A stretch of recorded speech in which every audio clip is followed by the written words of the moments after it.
Team Redshirt, talk about yourself just real quick, and then we'll go through everyone else.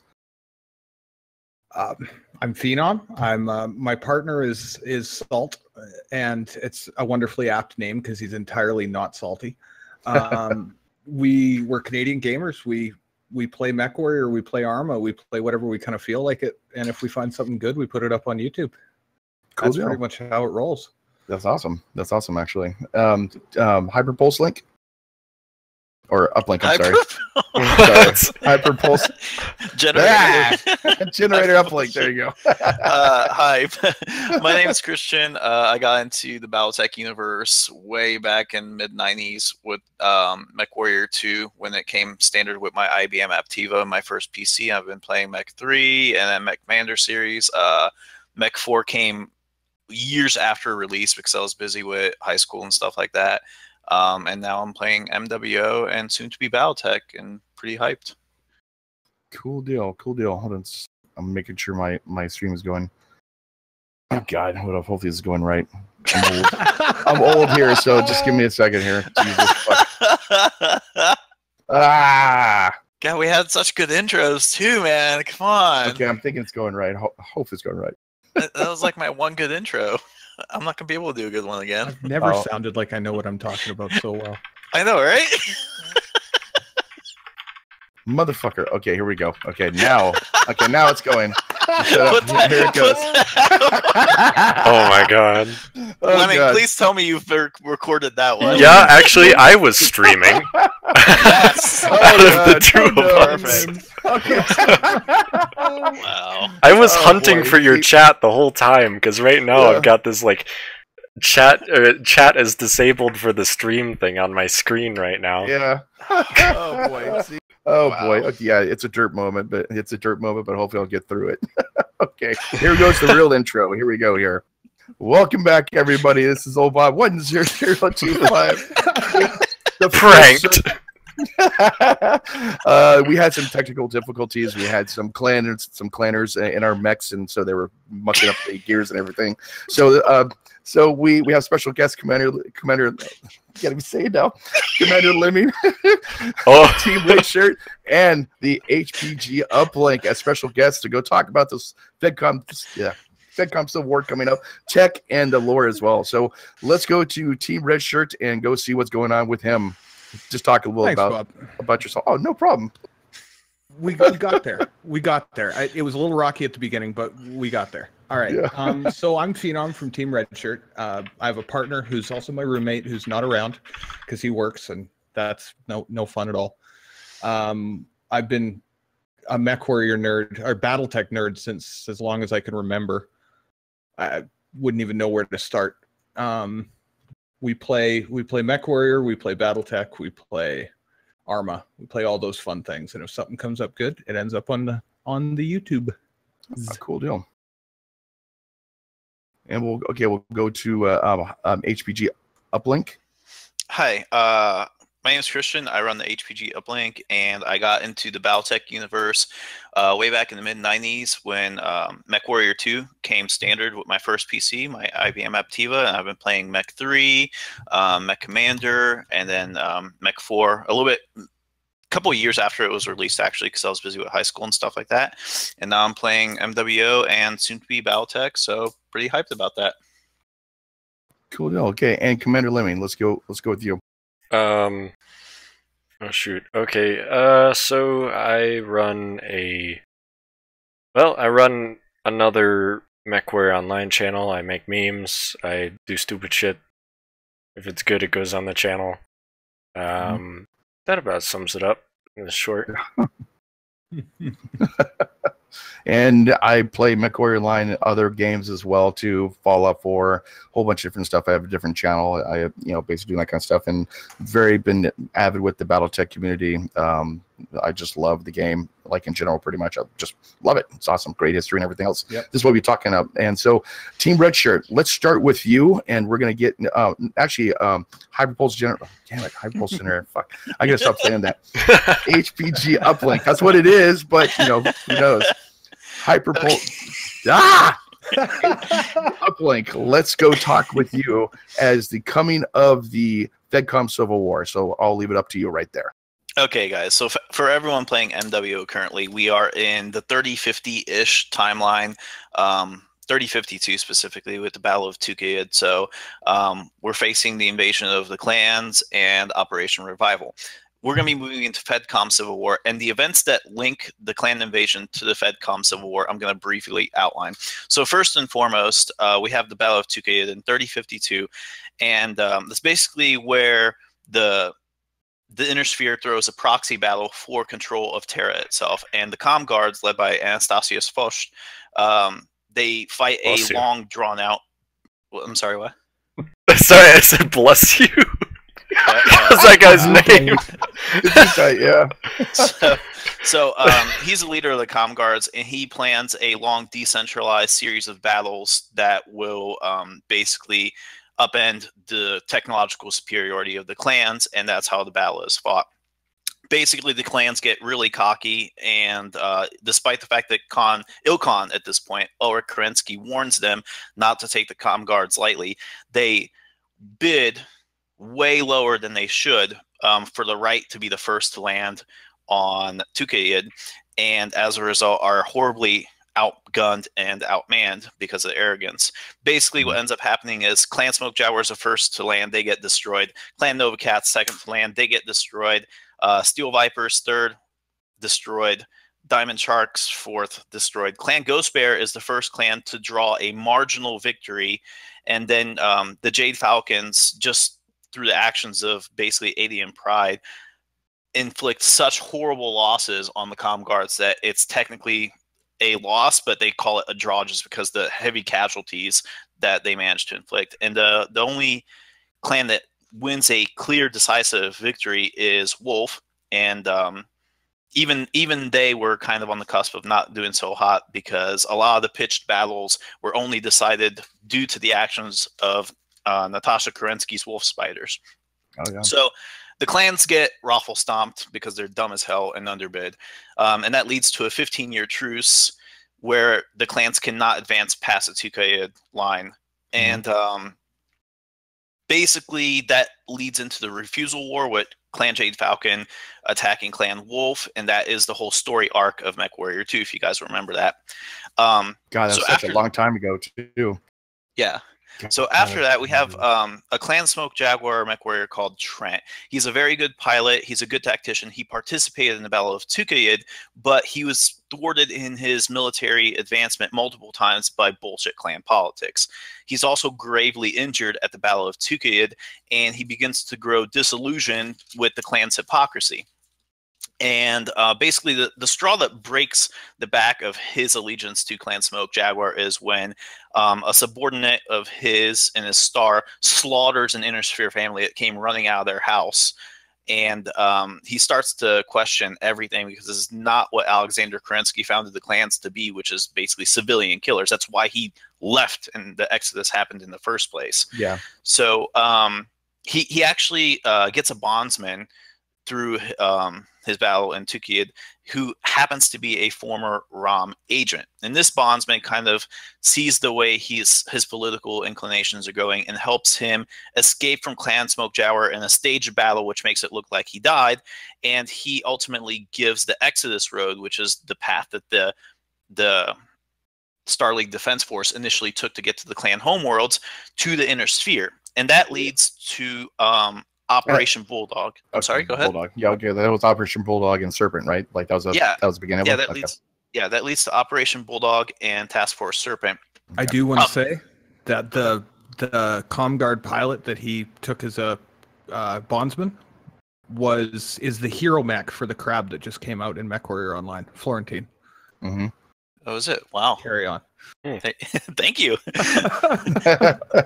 Okay, so carrying on, Operation Bulldog is the attack on the Inner Sphere held portion of the Clan Smoke Jaguar holdings. Task Force Serpent uses the information that Trent provides via the Exodus Road to stage an attack directly on the Smoke Jaguar's home planet of Huntress, and that happens in 3059.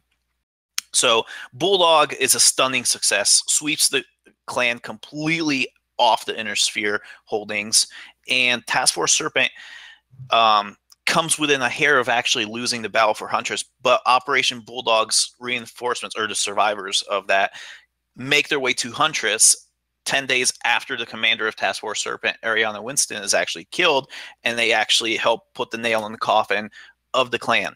Now, having completely eradicated a clan, which is something that no inner sphere, well, the clans didn't even think the inner sphere was capable of that. Well, thought they were dogs, pretty much. So yeah. Yeah, exactly. So that kind of was like a symbolic gesture that put them on equal footing, which led to them being able to initiate a trial of refusal over the whole clan invasion itself. And basically, there's another proxy battle held this time on the homeworld of the clan, Stranamekti, and the clans lose.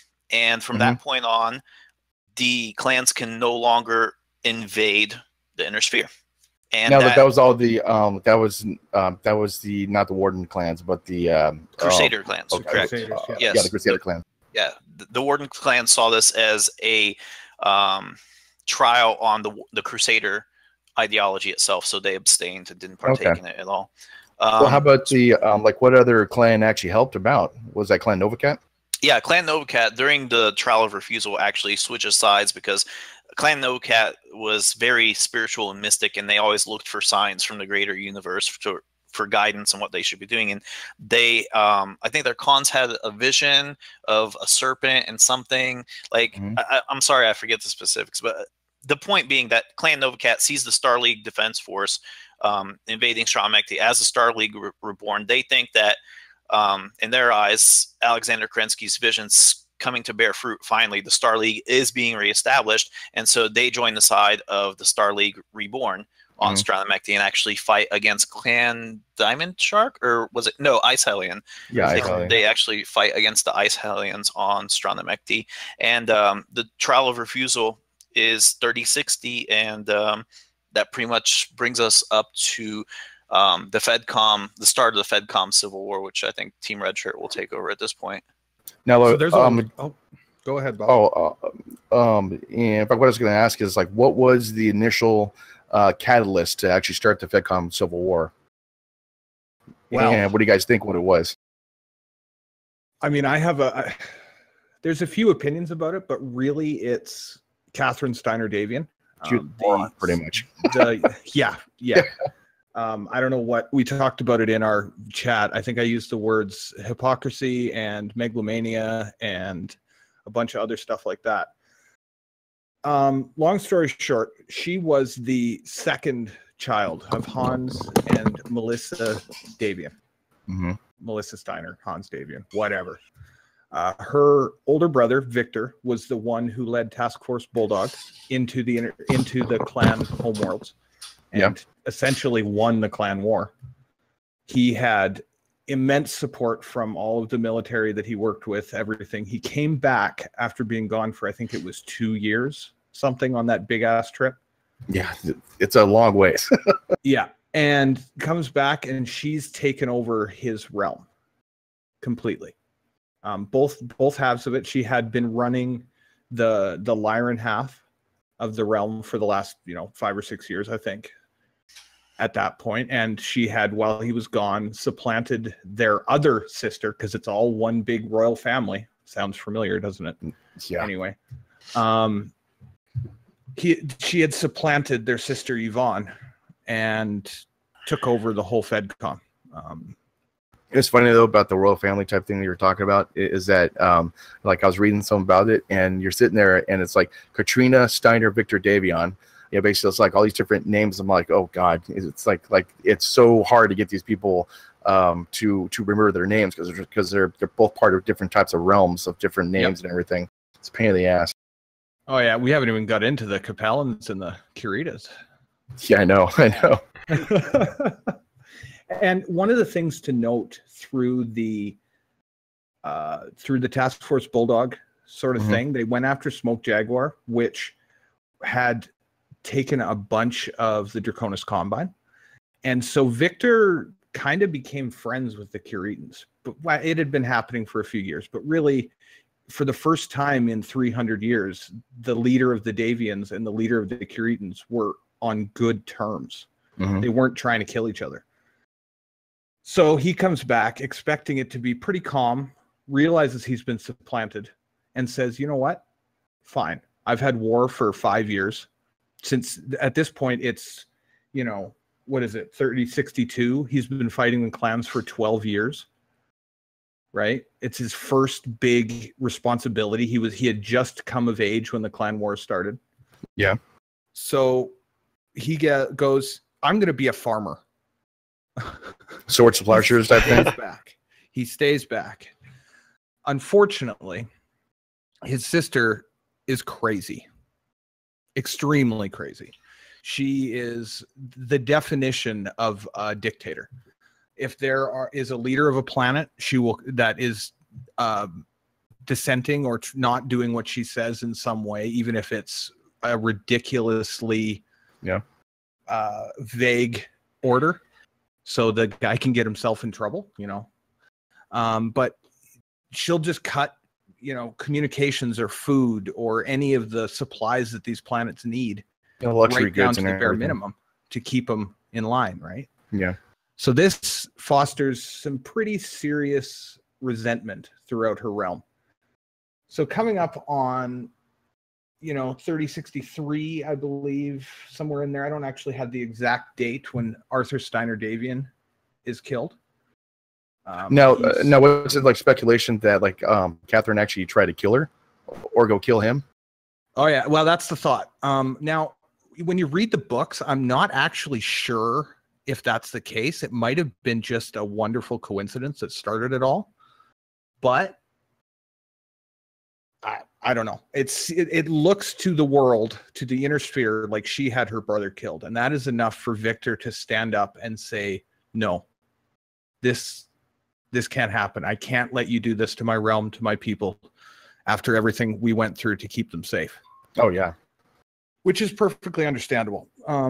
He then steps down from his position as the Precenter Marshal of the Comguard, where he had taken over from the man whose name I can't pronounce, but Christian nailed. So, bless you. Anastasius Fosht. That's the one. Anyway, where do we go from here? He fought for another 5 years, all the way through, you know, planet to planet.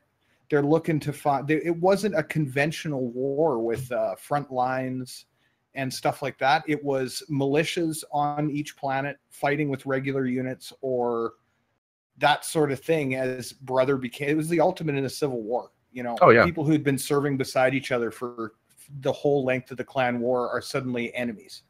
Well, also too, like Catherine was actually having, like, instead of like a task force, like she'll actually send task force to capture a planet, which had no meaning whatsoever. Yeah.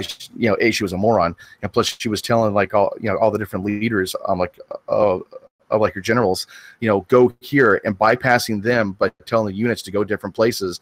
And generals like, what the hell are you doing? Because they're not basically like they're just doing their own thing type thing. Yeah. And it was a horrible mess that she actually made. She tried to micromanage and not manage at the same time. Exactly. Exactly. Turned more people. If the Victor caught some flack while he was in charge before he went off, because he like tried to start a war with the Free Worlds League by, you know, there's some whole thing going on there, but she did more to oppress the people of the Federated Commonwealth than I think had ever been done since the Star League fell. But they accepted it, right? Tim was saying, like, when not fighting the clans, interfere is like Game of Thrones, which is pretty much what it is. Yeah, absolutely. With the evil clans on the outside as the cold guys. So if we rewind a little bit to right upon the moment that he heard about his brother's death, he made his speech to the Federated Commonwealth and declared his intention to dethrone his sister, and immediately jumped. He gathered all of his loyal forces on Mogirad. Man, that's a hard word to say. I hate these like that names. Though. Yeah. And jumped to Newtown Square, where he almost lost the whole damn thing. His dire wolf got shot up. The only reason he survived was the Comguard. Some of the Comguard forces went rogue and followed him into the war. It was some of the guys that had gone to, I can't remember the name. Was it the 15th? It doesn't matter. They were the badasses of the Comm Guard. Well, Comm Guard, like in general, are actually really good because they have the best technology. Yep, absolutely. Best tech All whatsoever. Starlink era. Well, like during the Battle of Tukid, they had, excuse me. During the Battle of Tukid, they actually had a Star League a command post, which with a hologram with all different, like they could see what's going on everywhere, like on the planet, and that's what they actually had. And they only been seen in the inner sphere for 200 years. Yeah, exactly. And they had like only 12 mechs protecting it, and they didn't want to have too much, like advertisements say attack here type thing. Yep. But yeah, Comm Guard, that got a lot of good tech. Yep. Sorry, go ahead. Sorry. Okay. No, that's good. I'm just trying to, like I say, there's so much that went on. So much of it isn't even documented for the Civil War. It was just, there was probably, I'd say half of the fights that happened in that war were never even talked about in lore, right? Oh, it's just definitely there. They're shooting the shit out of each other. So it doesn't necessarily go great for Victor. It isn't the resounding victory that Task Force Bulldog had, I would say. Victory. Sorry. Okay. You see what I did there. Anyway. We kind of carry on into 3064, 3065 as Katrina is doing her best Catherine is doing her best to squash the rebellion, eliminate any evidence of her mishandling of the situation, of her killing her mother, and all that wonderful stuff that she did. Awesome family girl that she is. Yeah. What did you do? What did you do? It was a solid whoops there, Lemming. Yeah, Lemming. Anyway. Oh no, I was like just trying to whoops, she killed her mom. Oh, oopsies. Well, also it's trying to cover it up and make up for doing all that. Yeah. Well, exactly. Oops. Yeah. There they actually I know Steiner has pretty lenient laws on chopping off the heads of royals, so right? That's it's not uncommon. That's Stalin coming out and just being like, sorry about the whole gulag thing. It was just an accident. Just carry on as normal. Yeah. That's close.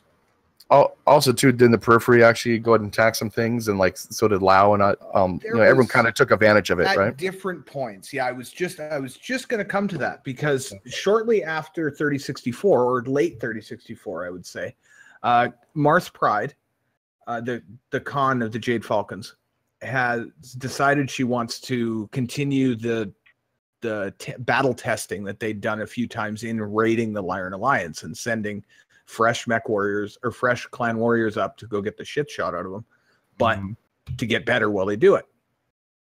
Right? Essentially training them to kill the inner sphere. It's kind of smart. Now, I don't know where I read it though. Was the did Clan Wolf actually splinter during this war? Yes, as a result of the absorption war or refusal war between Jade Falcon and Clan Wolf. Ulrich Kerensky, right before he died, sent all of the Warden Wolves with Felon Ward into the inner sphere. Basically sent them to a planet, said, beat the Falcons there. When you're done, don't come back. Go straight to the inner sphere and delete your jump data. Okay. He sent them to join the inner sphere and protect the inner sphere, do Kerensky's will from the inside from the outside rather from the inside. Yeah, that the Wardens had been trying to do. Yeah, plus also they gave them all the scientists and everything else. And that's where that's where the first Omnimax came from. Almost or the all the clan civilians. Yeah, true, man, true. Yeah, a lot of different things happened during that war, and it's just sad though because I think I was reading the reports about it. They had 100 million dead or something like that, and just planets destroyed completely. Oh yeah. Brutal. But I mean, that's getting close to remembering that the clans tend to practice this kind of restrained war, right? Where they're limiting damage and they're limiting losses all the way through, but trying to get as much out of each warrior. To see the Falcons and the Wolves go at each other that hard, to the point where both of them were relegated to essentially low-tier clans until they absorbed and then split off, and we had the Jade Wolves, and it was a whole thing. Jade Wolves, wow. So there's a little story with that, actually, because this is a total aside, and we're rolling back a couple years, but when the Absorption War happened, when the final battle happened, Ulrich Kerensky went down to challenge Vander von Chistu, the leader or the Sakon of the Jade Falcons. Chistu cheated. He took the small laser out of the head of his executioner and put a tag in it, and had a lance of LRM mechs standing in the city and just melted Ulrich. Oh God. Yeah, brought the whole city block down on him, basically. Vlad Ward, who Ulrich had brought with him, who was kind of the heir apparent for the Crusader faction of the Clan Wolf, he was there as well. And Ulrich essentially took all the Crusaders with him on this fight, intending on getting as many Crusaders killed as possible. I mean, he wanted to thin the numbers of the Crusaders. Now, he never admitted that, but that was generally the thought. No, go ahead. No, actually, go ahead, man. Sorry. No, I'm just kind of. I'm just inputting like different things I read and all that kind of stuff, basically, and different lore that I like. Most of my lore is actually 3025 to 3052, and that's it. All this other stuff is like, okay, I'll read it and see what happens. Yep. But I was gonna ask, when does Natasha Kerensky die? Like, wasn't like during this war? It's in that war. Yeah, she fights. Okay. I can't remember the name of the planet that they fight on, but she actually comes up against the Falcon Guards, who are, I mean, from my perspective, I was a Natasha Kerensky fan, and I missed that book when I was reading it. So all of a sudden, I read that she died, and I was like, "What? No, that's not cool. She's too much of a badass to die." But she runs into up in age, though. Yeah, exactly. Runs into Joanna, the former Falconer trainer of Adian Pride and Marth Pride and all the big heroes of the current heroes of the Jade Falcons, who is also getting up there in age, but is way too ornery to. It was at Twycross. Sorovan Zero just called it. It was the second battle at Twycross. Absolutely. Yeah, she's like 80. I know. She was the only blood-named warrior to come with the Wolf's Dragoons in the year 3000 or whatever, right? Like, yeah. I think 3002 or something like that. Yeah, whatever it was. Yes. Yeah. When they showed up and brought the Annihilator back to the Inner Sphere when it hadn't been there for 200 years and went, oops.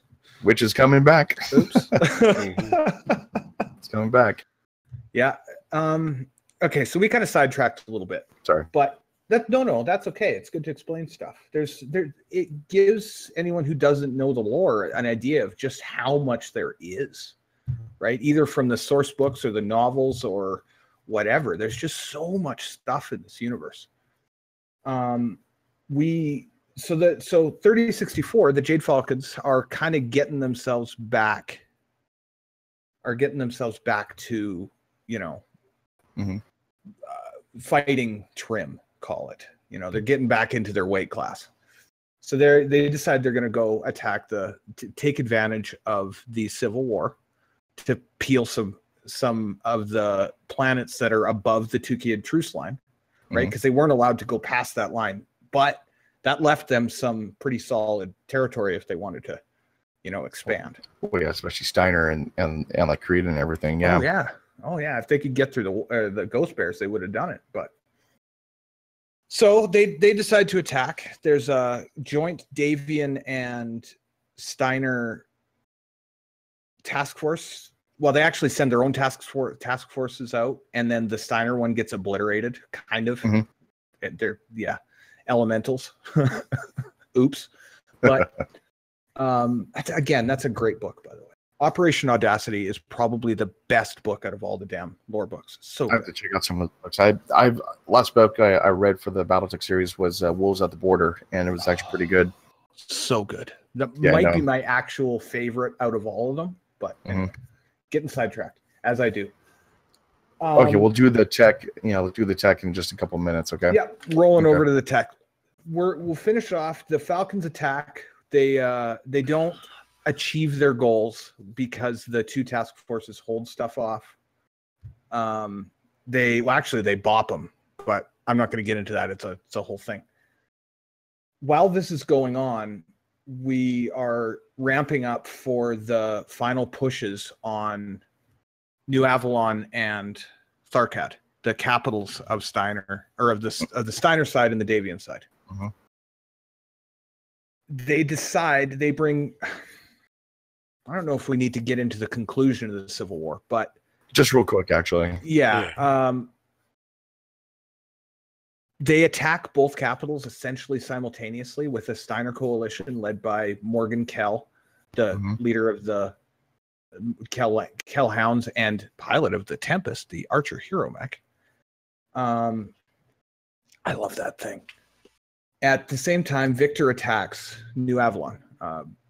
Catherine is captured Thank God. imprisoned, and everyone assumes that Victor is going to take over.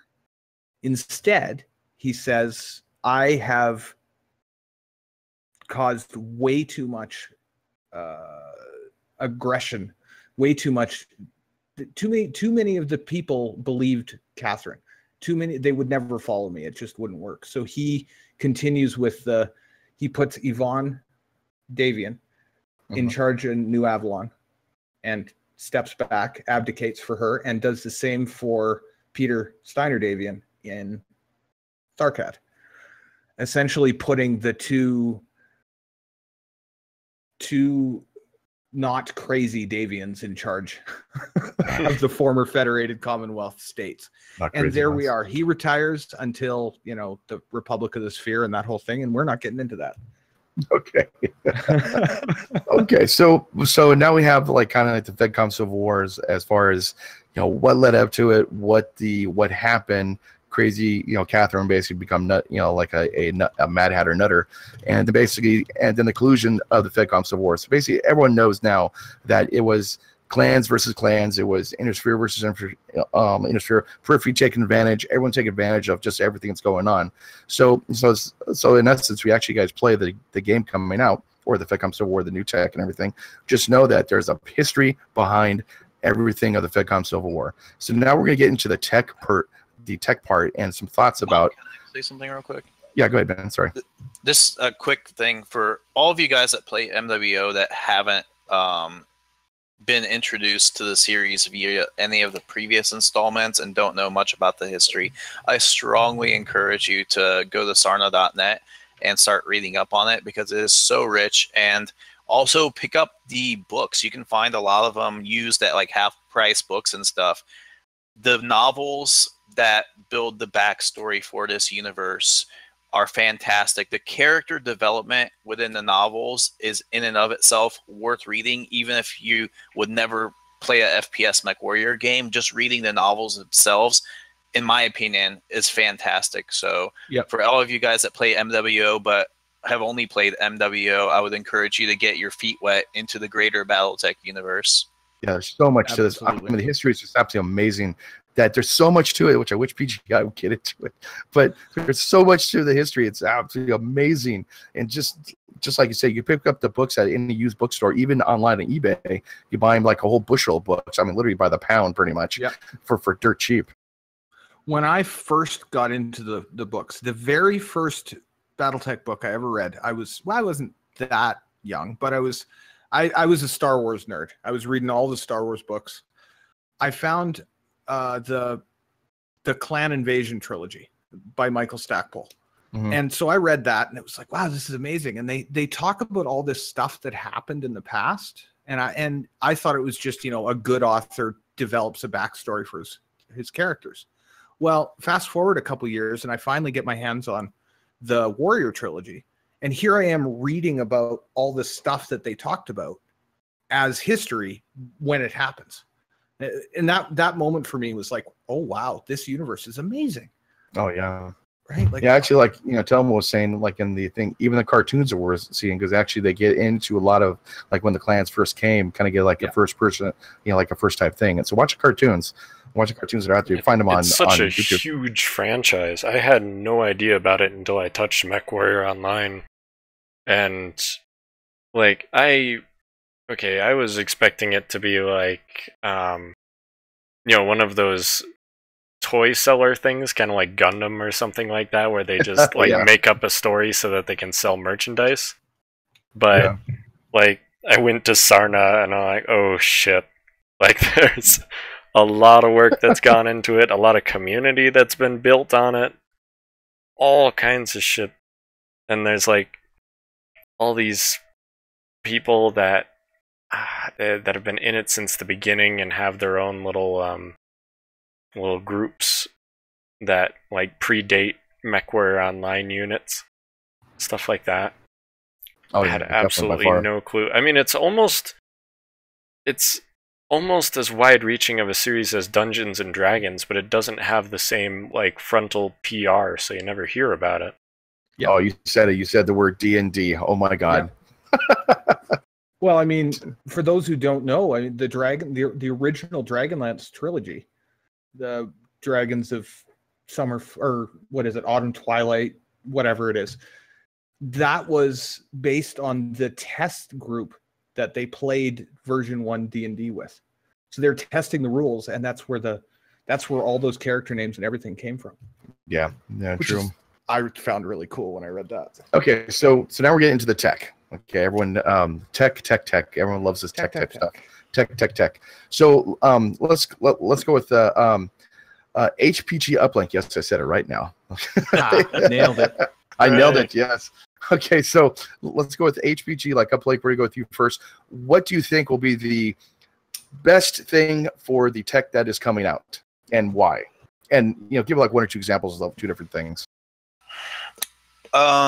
The best thing with the new tech, it's hard to narrow down to one thing, because really the way MWO has been going for a while now, I've said it before, I feel like they have a new person in charge of the balance, and the skill tree coupled with new tech, especially the new tech for the IS, gives pilots the ability to cater their mechs to their specific playstyle, which is what I find most intriguing, because I've been playing MWO for 2 years now, and the previous iterations of this game, there were definite set in stone metas. It was irrefutable. Like the Clan ER medium laser up until about a year and a half ago or so was a better brawling weapon than an IS SRM 6. Yeah.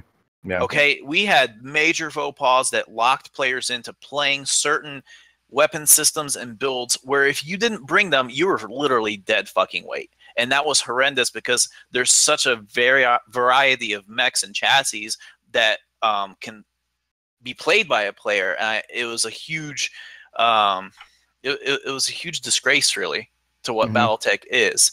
And for me, the new skill tree coupled with the added survivability baseline on a lot of mechs, the quirks, the changes to the weapon systems are going to allow a lot of pilots to find builds that cater to their playstyle. Like, not everyone's a perfect 360 no-scope shooter.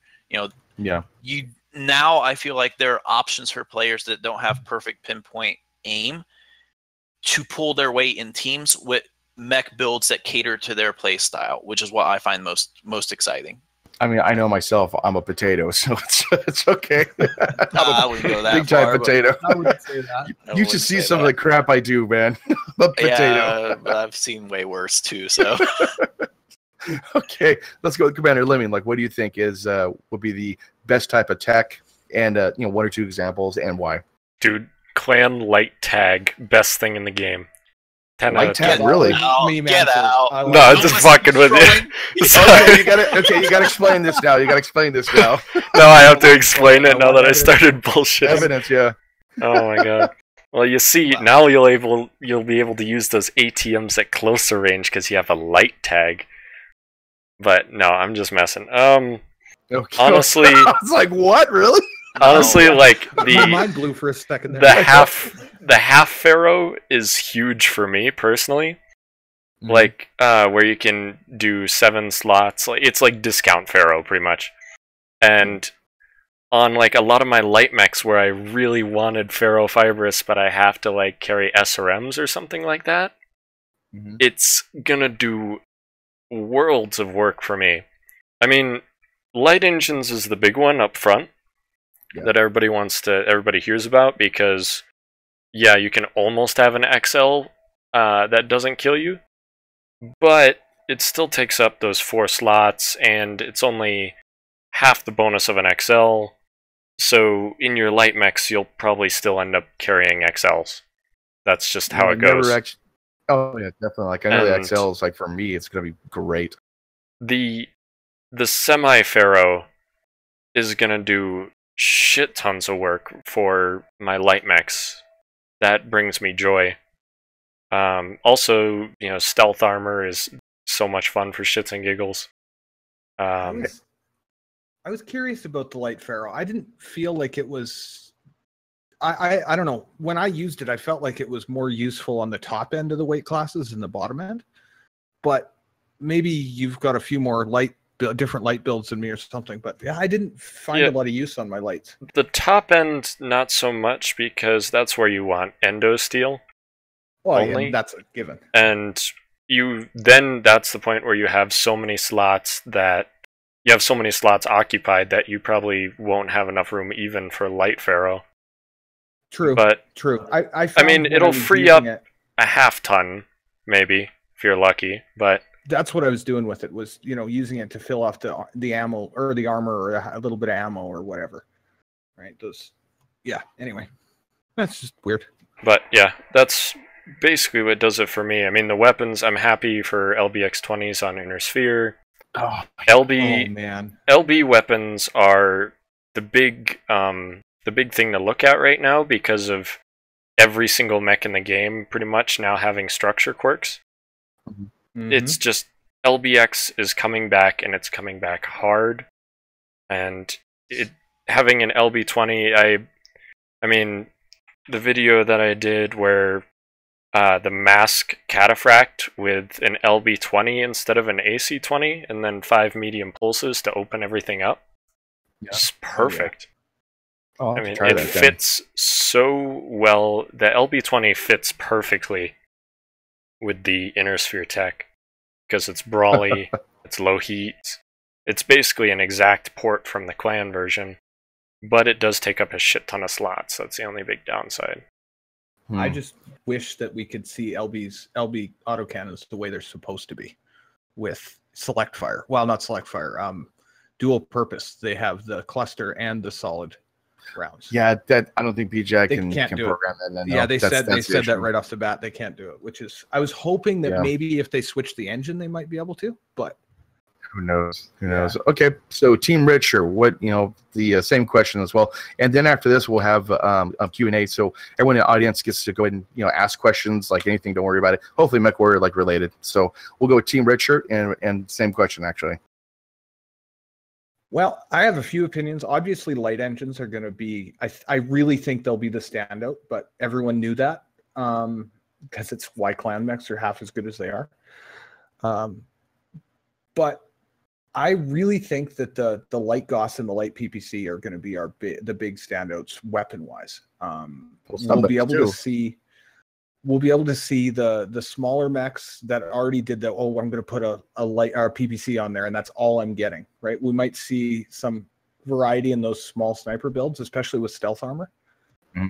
Speaking of stealth armor, I saw a stalker with 5 large lasers and stealth armor. It was disgusting.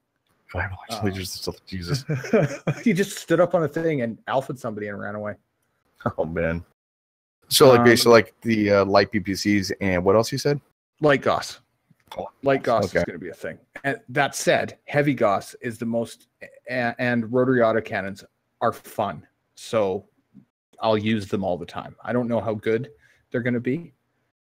I don't know about a brawling Gauss rifle, which is what the heavy Gauss is supposed to be. That feels a little weird. True. One thing I want to kind of throw out to you guys before we switch over to questions, and if you don't have an answer, you don't have an answer, but do you see there being any mechs that have fallen out of favor because of patches or whatever becoming more popular? I've got one, which is the Zeus. The Zeus is going to love the light engine. Light engine and a Zeus. I'm saying it right now. And MRMs in the Thunderfist. Carry on. Oh, like I think basically the Locust 1V, as far as when the patch came out, that definitely fell out of favor because I have no inclination of actually running the Locust 1V because I mean it had a 50% cooldown rate, and now it's -30. Even with all the cooldown stuff, you get up to like I think -37 or 40% or something like that. It's not what it used to be. Are we talking like things that are falling out of favor because of the skill tree patch or because of the okay, I'm sorry. Civil War patch? Oh, weapon wise. Well, I was kind of intending it to be, there's mechs that we see all the time because of either meta or skill patch or whatever. Oh, right? Like we okay. saw the Victor come back when the skill tree came out. Yeah, I'm surprised. Well, I mean, 130 CT armor. Yeah, exactly. It's not a something monster. to joke about. True. And that's going to be good with ultra autocannon, by the way. Carry on. Oh yeah, definitely. Ultra 20 and that thing will be mean. Some mechs I've seen actually come back, like you said, was the Victor. I've seen a lot of Zeus's pop out, which I haven't seen lately, and Enforcers as well. I've seen a really good build for like Enforcer that kicked my ass. I'm like, okay, well that's pretty cool, And they, a lot of mechs have been coming out because of skill tree. Because obviously, when the new skill, when the new tech comes out, you'll see a lot of different combos coming out.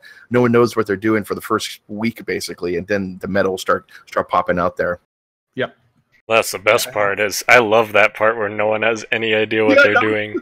Oh, I'm looking forward to it. Part two. That's where we get a leg up, boys. I'm gonna bring back actually everything that has a CT missile hardpoint. I used to hate CT missile hardpoints. Yeah. Just because they're super limiting and just in general, like they also block you from putting ammo in the CT, which is really frustrating. But now that you've got rocket launchers and MRMs where you can actually pack a decent punch with one single missile hardpoint, those CT missile hardpoint mechs are going to come back, and they're going to come back hard. Like the Jenner that I was making fun of that I got from Supply Cache, the one, I don't remember which one it is, but it only has one CT missile hardpoint.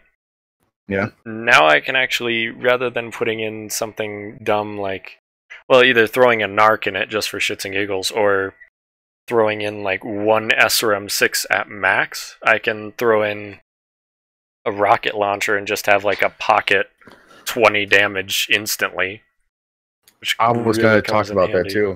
Yeah. I have one mech I'd like to bring up that's gonna fly under the radar, not in the competitive scene, but in quick drops and anything other than tournament play.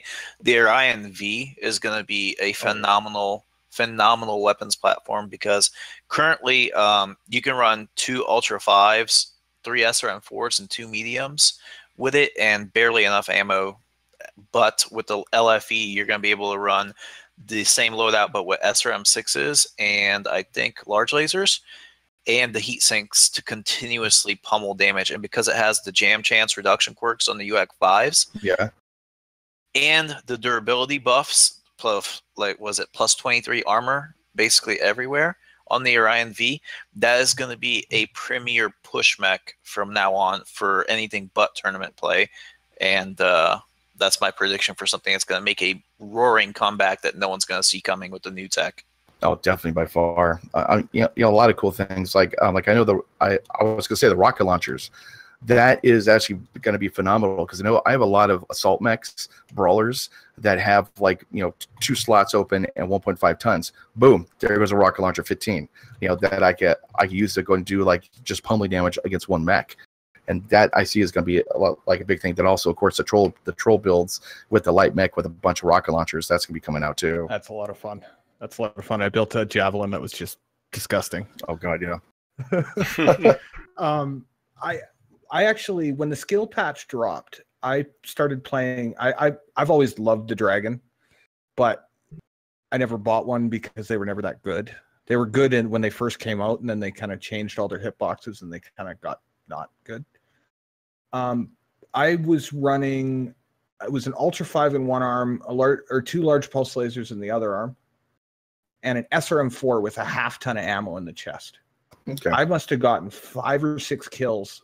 I got at least a kill a game when I was testing it with that SRM4 because it was like, just don't use it, wait for the moment, hit them when I need the extra shot. It was remarkably useful to have that CT spot. So I think that rocket launchers will be real mean in that build, in any of those CT builds. It was a good point, Lemmy. Yeah. Oh, definitely. Like now we're going to get to the question and answer section in case anyone that's actually is watching, the 13 people that are watching here. Do you have any questions? Doesn't matter what they are. Hopefully MechWarrior like related, please. But definitely builds. What do you think of the new tech? What's what and all that kind of stuff. Let us know in well, actually, I think it's like a 30-second delay. So let us know what you want to go here, or just ask a question, basically, and then we'll hopefully be able to go and answer for you. But let's keep on talking about the tech, though, like till we get some questions. Okay. I like when. What's the first mech you guys are going to upgrade on patch day? Thanks. Orion 2CB. Oh God, hold on. I don't know. Oh, Broader 3R. That's it. Ooh. Direwolf. Oh, Direwolf. Yeah, you want your heavy laser build. I want the that was so much the fun. 11 heavy medium laser build. That was glorious. Oh, what? 11 heavy medium lasers? Oh, you guys didn't see my video. There was TRS was actually there. He was protecting me while I cooled down. And all I do is I put 11 heavy medium lasers in 3 separate chain fire groups, and just burned CTs. Yes. It was glorious. That's awesome. So he made an Atlas that was walking towards him, back up and turn around. It was really good. Oh my God. Yeah, Sorvin was there for that too, and it doesn't overheat if you chain fire through all 11. It's great. Wow. Really? Does it chain fire like through that? But okay, one more question. Actually, this one's pretty general. How can I best take advantage of this patch in regards to what I should be building? Like, still quite the novice. So from like a new player perspective, someone who hasn't played the game very much, what should they be looking at in this patch? Like, yeah. Like, say you're completely new to MechWarrior Online and you just got in right around this patch. What do you do? I'm sorry. Wow. That's a hard question, because like we've played for so long, we have all of our personal preferences and everything, so it's a little bit, it's hard. Oh God, I don't know. Like, what do you guys think? Wow. Just to focus, like light fusion engines. Yeah. For me, I mean, okay, so since MechWarrior itself doesn't really carry many good tutorials, you honestly have to start looking at metamechs. Yeah, and then true. Well, they're built. They're built and everything. That's what I did when I first started playing. Was I went to metamechs.com, and whatever mech that I wanted, I would go through and read all of the builds that they did on that variant, and then I'd change them and fuck it up and ruin it, because that's me. But I'd look at like the general angle they were going for. Like, are they going for brawling on this chassis, or are they going for long range? And then you take that angle and you apply it to what's in the game now. Like, you take, okay, so you have, before everyone was making SRM brawlers, is it tanky enough and heavy enough to start switching over to MRMs, maybe? Or do you want to switch to MRMs? You kind of have to develop those personal preferences over time, but okay, looks like we did get the quirks for the mech packs, and I'm looking at those now, so hopefully they're going to do some good jobs on these. Oh God. I have something to add as far as a new player trying to take advantage of the new tech. I would say that currently the Inner Sphere Ultra 20 has no ghost heat on it, so you can pair 2 of them together and unload, was it 80 points of damage into someone in the space of about a second and a half? No, it's about a second. It's about a second and a half. It's real nice. It's real, yeah. If I was a new player looking to maximize my return on C-bills, This is a tricky proposition because they may change it because the clan UAC 20s do carry ghost heat. Yeah, which the patch notes aren't out yet. I don't think that weapon system should have ghost heat to begin with. I'm all for it if it's against the clans. I'm all for it. but currently, what I've played on the PTS as a player that's new and may not have the best situational awareness in the game, I think a dual UAC 20 King Crab build with an LFE and some SRMs thrown in will give you the best bang for your buck, because currently, as it stands on the PTS, anything short of maybe Commander Lemmings, like was your crazy ballistic Direwolf, nothing will be able to stand toe-to-toe at close range with a King Crab UAC 20 SRM build with an LFE. It has the survivability, it has the DPS, and it has the massive alpha to flat out shoot anything once you get in its engagement zone. It is a guaranteed win. I can confirm this. Yeah, I wiped 4 people. So I would, as a new player, I would be looking towards maximizing the UAC 20 on the IS side currently. Yeah, Sorvin made a point that there's no way they won't have ghost heat on live. I'd like to think they wouldn't have this is PGI though, so yeah, exactly. If they get their balance bug going, then it'll have ghost heat. Oh yeah, definitely. Well, once people, like just like the Kodiak, people started bitching about that, and 2 or 3 months later, boom, it got nerfed like to nothingness.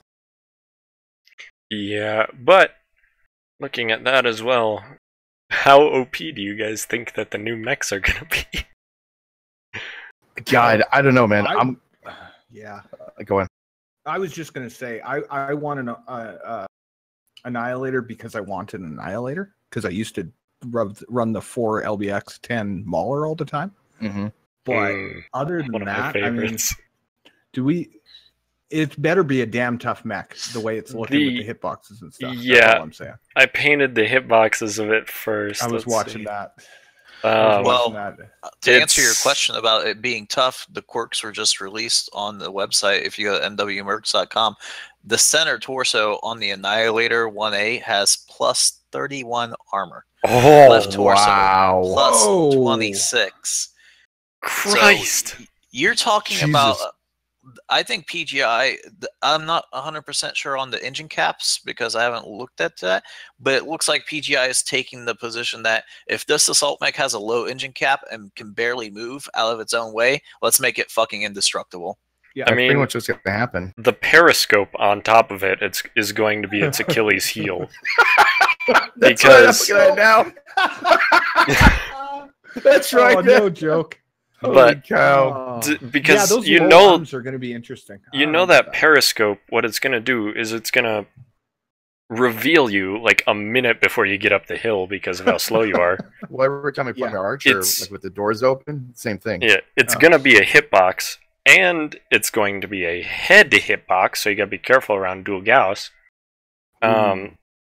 So do not poke with the Annihilator. Go in and go in hard. I mean, you're talking about a mech that can barely move. Like, it's not going to be poking anything. It's going to be standing around the corner waiting for them to show up. Yeah, exactly. I flip my shit every time I see someone in an assault poking, unless it's like an 80-tonner or it's just, it always happens. Yeah. Oh, man. But I know for me, like, I'm waiting for the Uziel because I used to play that Mech Warrior 4 in tournament play, and I just love that thing. That thing was just so much fun to play. But I don't know if they can actually transfer it, my fun in Mech Warrior 4 into Mech Warrior Online, transfer that to make it actually a lot more fun. But who definitely knows that?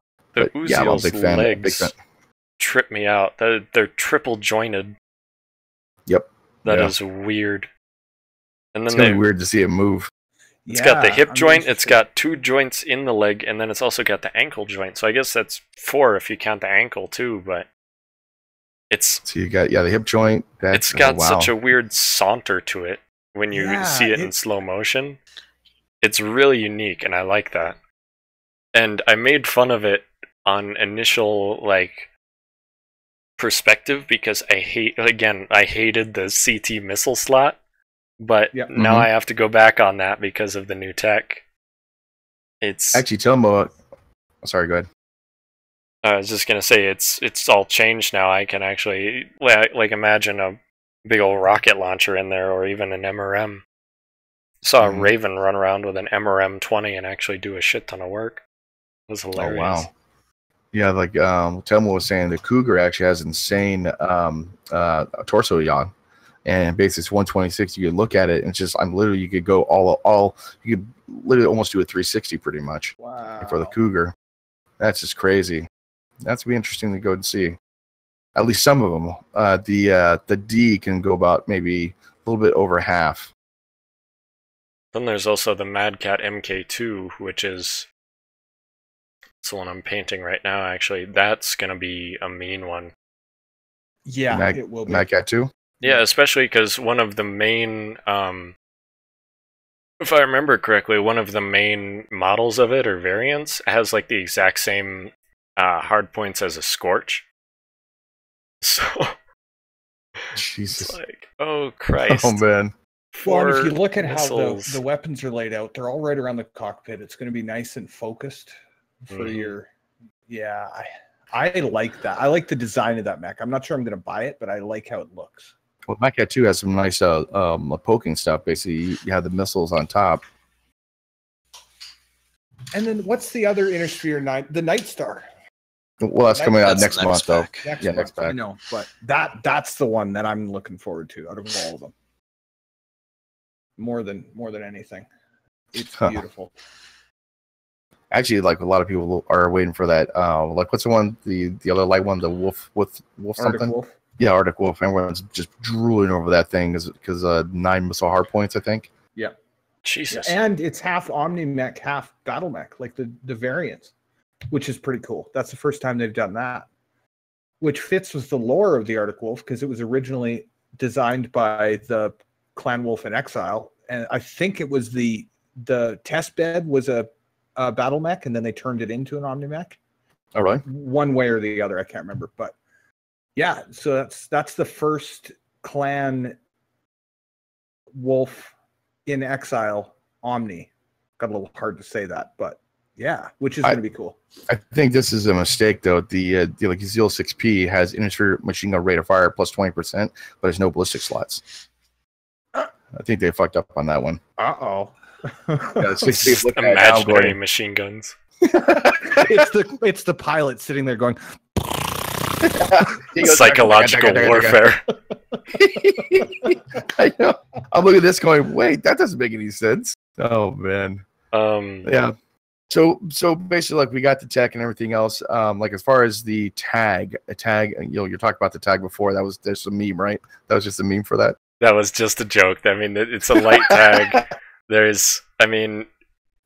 If you really want to save on tonnage, yeah, you can use a light tag now instead of a normal tag. It does fucking Is it just shorter range? I didn't think it's much shorter range. Yeah, no one tested the light tag. Everyone forgot about it. Well, I tell you how many mechs I've had. I have like 155 or 156 mechs, and I think one of them, my 3L Raven that I bought when I was with the 502 for scouting. That's the only one that's had tag on it ever. I think I'm going to have to do a tag boat on the initial release to show the world. Tag boats. But I take that back. My Tempest with 2 LRM-20s has tag on the top mount, so I can get a nice... We got one more question. I've got 10 million C-bills to spend and want to have fun in a slightly viable yet non-meta cheese chassis. Any suggestions? Okay. What weight class are you looking to play? Well, 10 million probably going to be like the Inner Sphere. Yeah. Get anything Inner Sphere, right? Pretty much. Short of the newer one. You can get it. And Atlases. I'm more asking the person that asked the question, honestly. Yeah. Of course. This is a person's posted the response? Not yet. Yeah. Basically, is like anything under heavy will be good. That way you get upgrade the engines and everything else too. Non-cheese. Non-cheese. Non-meta cheese. Definitely not a night gear with Gauss PPC. Definitely not. I'll tell you, I had a lot of fun when I just picked up the base Hunchback, and I just hadn't driven them. And with the AC-20 and a couple of medium lasers, that's just a fun mech to drive, right? So yeah, that was a great mech. Could be something like that. I think probably light mechs are the funnest for me to go play because there's so much. You get hit, you're gonna die. So you have to, it's so hard to play them. that you kind of get into the mech, type thing. And I think lights, any lights would be fine. My standout so far, actually, to lights, yeah, of the newer ones, lights. Bushwhacker. Phoenix Hawk. I love the Phoenix Hawk. It's terrible. Bushwhacker. Love it. Yeah. Oh, the Bushwhacker brings a lot of joy, actually. I love seeing builds on that one. I want to buy it the second it goes on sale. It's a fun mech, man. It's a blast. At Bryos, basically got me some builds on that. It's like, wow, this is so cool to play. It's a definitely beast. It's a brawler beast. And with the Fusion Light engines, get even better now. Yeah. I get joy out of the Kentaro. That's my medium. Yes, you do. I yes, you cannot do. play that mech. I can't do it, dude. I adore it as an SRM brawler. It does work. I tried it. I couldn't do it. Like, I got one of them. It's just like, I can't do that mech. You just got to get used to it. The fact that it's like a griffin, but it moves at Mach speed. Like it twists at lightning fast rates. I love it. Okay. Wow. But actually, we got a lot of cool stuff here. Do you guys have any closing statements and stuff? I want to keep this about like an hour. That way, if people have stuff to do, also new grab bags are up for and up for loot type thing. So let's get some closing statements. Let's go with Commander Lumine. Closing. What do you mean by closing statement? Just anything. Like, what do you think? Just anything. Just like meta prediction. Yeah, meta prediction. Meta prediction for the beta or for the release. Okay, that's good. A meta prediction. If the MRMs, if the MRM spread ends up working slightly differently, like they were talking about, I think that MRMs could be a significant tool. I'm not sure about their heat though. Their heat per damage is a little bit weird. Heavy lasers definitely. I know I was talking with Christian in the chat. I thought he was bullshitting me, and then I ran the numbers, and I was like, "Oh fuck, that's ridiculous." They have, let's see, I did the calculations. I can scroll up in the chat for it, but I think it was something like a heavy large laser can do the same damage as an ER large laser in 75% of the time. Wow. So what it is it's really, really fast pinpoint, even though it's heavy heat. So in terms of that front load meta, heavy lasers are definitely something to look at. Okay. Ultra AC20s, like we mentioned earlier. And then I'm not sure as to how much they're gonna try to help rotary ACs. They're talking about fixing the bug. They want to fix the bug. If they're going to, I don't know, but because so many people complained, they might be too heavy-handed on the fixing, and they might make them really good on accident. That would be awesome. True. Okay, we'll go with HPG uplink. Christian, what do you think? Heavy lasers on clan side are going to be very good for certain chassis, namely the 2Cs, which have limited energy hardpoints already. As far as the inner sphere side, I'm going to have to say that assault mechs with the change to rotary autocannons, they now are letting you run 2 Rack 2s and 2 Rack 5s without incurring ghost heat. So what I see being the meta for inner sphere is dropping 3 assault mechs with racks and MRMs and literally playing a street sweeper style of picking a corner of the map to go from and advancing in a steady line and having the most insane DPS, sustainable DPS of any weapons platform ever imagined, and having the armor to take enough hits to back anyone down. That's what I see being a real meta, and I think it's actually going to transfer into the tournament. We'll have to see in November when it actually happens, but I predict IS assaults with multiple racks, boating racks plus MRMs, and literally staring down anyone that comes around the corner and just scrapping those mechs with incredible DPS. I think that's going to be the real meta. Dude, that footage, well, I would love to make that footage. Oh my god, that'd be so nice. That'd be so great to see the lines of fire. Okay, and we'll go with Team Red Shirt. I think that I don't know. I'm really bad with meta predictions, even though it was my idea, because I tend to engage wishful thinking with meta, where I'm like, I want the mechs that I like to run to be meta. Yeah. But we're gonna see. Side note: heat. If you guys build your initial mechs to be pretty heat efficient, you're gonna clean up in the first week or so, because everybody's gonna be shutting down. It was the same problem we had in the PTS. It's just, if you build nice heat mechs with a good curve, you're gonna just win every game. So that's a message to the guy who's asking about new Tyler. If you're going to work on one thing, work on heat management. Okay. If you can nail your heat management, you're going to be in good shape. Yeah, definitely heat management is one of the major things about this game too. If there's a skill that I would say, it's like torso twisting, heat management, and placing your shots while you're moving. That's like the 3 big skills people need to lock in as they learn the game, and they're in good shape. Now, I expect that people will attempt to continue with the laser meta that we've been kind of seeing, right? When heavy lasers come out, and we'll see a lot of the kind of the ER smalls, as people are like, I can shoot far with a small laser, and it's not hot. I don't know. I think ER lasers are going to be a big fan favorite on the Innersphere side. Yeah. What's that? So that which ones? ER anything pretty much on the Innersphere side is going to be definitely. Side note, favorite. ER lasers sound amazing. Yeah. I did a video about, for those of you who don't know, I did a video about the sounds of the Innersphere, and it just shows off all the awesome sound design of the weapons. And heavy lasers and rotary autocannons just feel good. So do heavy Gauss. If heavy Gauss can perform in a brawl, then we're going to see it a lot, because if it performs on a par with an AC-20, then the extra damage of it will bump people up to using it. You know what I mean? Yeah. So that's something to watch. 25 instant damage, that's going to draw anybody's eye. Yeah, exactly.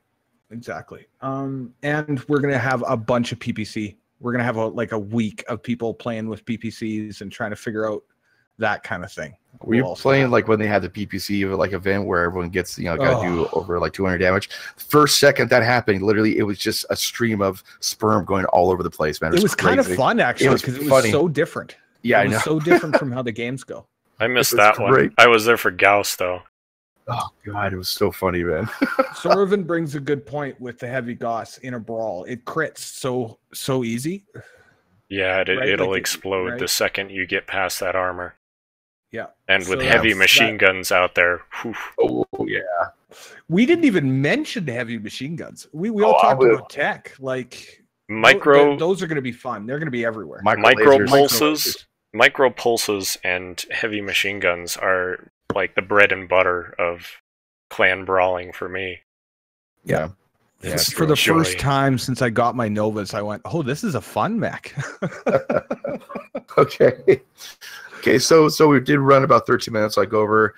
Do you guys want to do this about like an hour or an hour 15 minutes? Because it seems like every one so far has been an hour 15 minutes.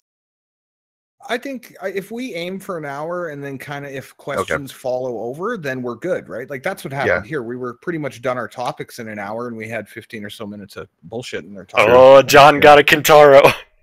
That's it. We're selling Kintaro mechs now. Another one joins my cult. I'll tell you, John, the first time you fire all those, you're going to go, how does anyone focus fire with this thing? They're just coming from all over the mech. It doesn't make any sense. Oh my god. So we're gonna leave it like with this, and on Tuesday, I think 10 o'clock, the new tech does come out, and obviously I told my wife to go ahead and download it while I'm at work, and then when I get home, it'll be all ready for me to go play. That's how much I love this thing. Do you guys want to all get together and do a stream that day or something? Yeah, sure. I actually took the day off, on Wednesday, just so I could do my edits and everything. So yeah, I have no problem with that. Could be fun. No, definitely. I'm got my settings all done for everything too. So I'm gonna go leave it from here, and you guys have anything last minute type thing while I go do the the outro. Light tag. No. Light tag. Yes, light tag. Light tag. Meta. OP light tag. Please nerf. Oh, we didn't touch laser AMS. actually. Oh yeah, yeah. I think that Snuggles' video where he overheated himself and blew up due to light or laser EMS just covers that. Just yeah, fine. it does. Like I know, like I'm gonna do my Nova, 2 like AMS and 1 laser like AMS, just so I can like make sure I always have like like the cover fire for the mechs. Yeah. But one laser it's AMS. gonna be interesting though. Perfect. Yeah, 1 laser. Yeah. 2. Okay, you're Bob, pushing it. Yeah.